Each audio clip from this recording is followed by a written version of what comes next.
ไปพี่น้องไปจ่อเพชรเฟืองเขาหาขนหาเห็ดเฟืองกันนี่ดิเอาไงนะ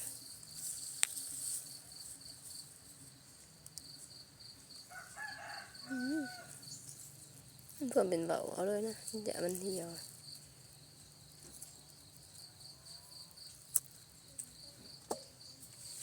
เก็บได้เถอะ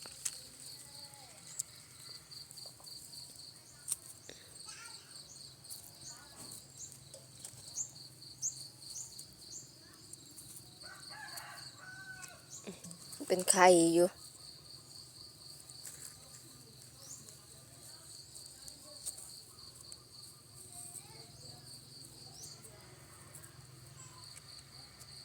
ไข่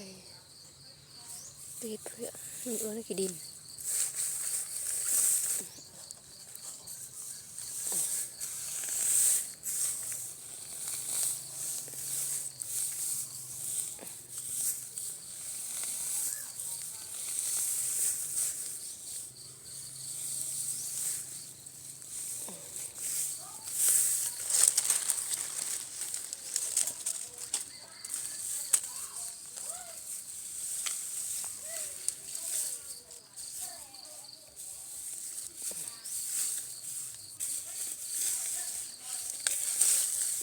พวกออกตัวนี้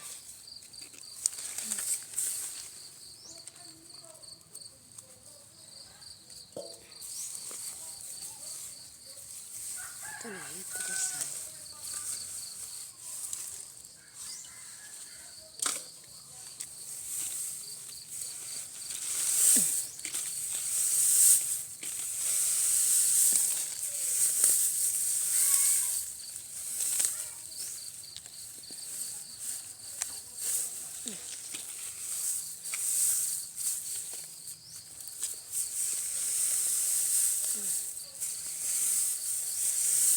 เพื่อนเสียออกเลย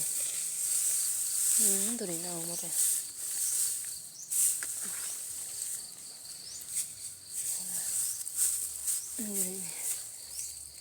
เน่าพี่น้อง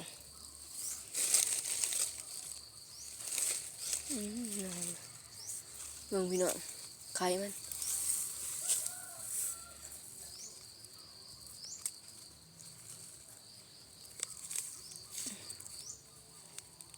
เน่ามันจะไข่ใหญ่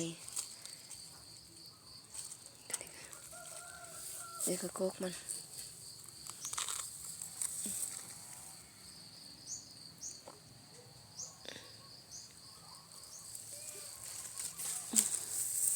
เน่าหมด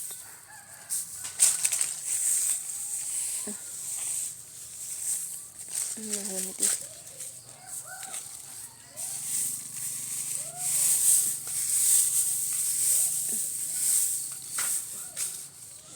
มันขี้งัวเลย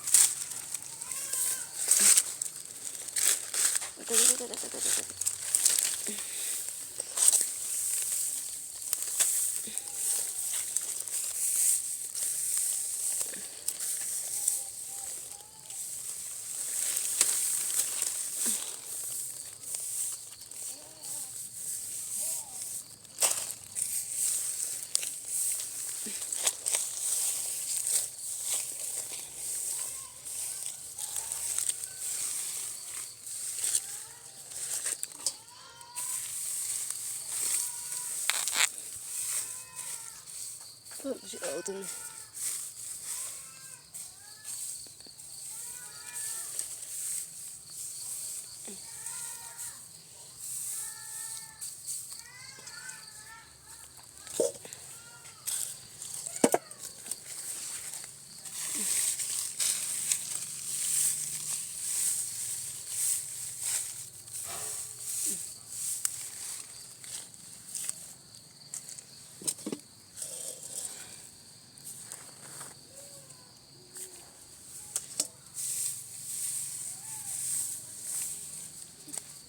เชื่อนี่ก็จะมาใส่เสือเพื่อนเสียออกไปพี่น้องไปเบิ่งมันรอบๆกองเพื่อนมันมีหมดอ่ะ ตัวนี้กำลังบ่มผัก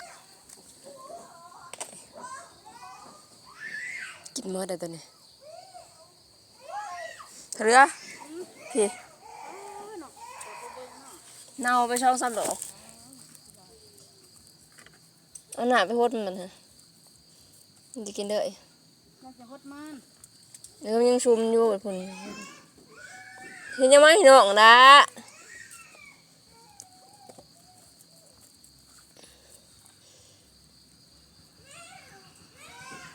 น้ำแต่ตัวนี้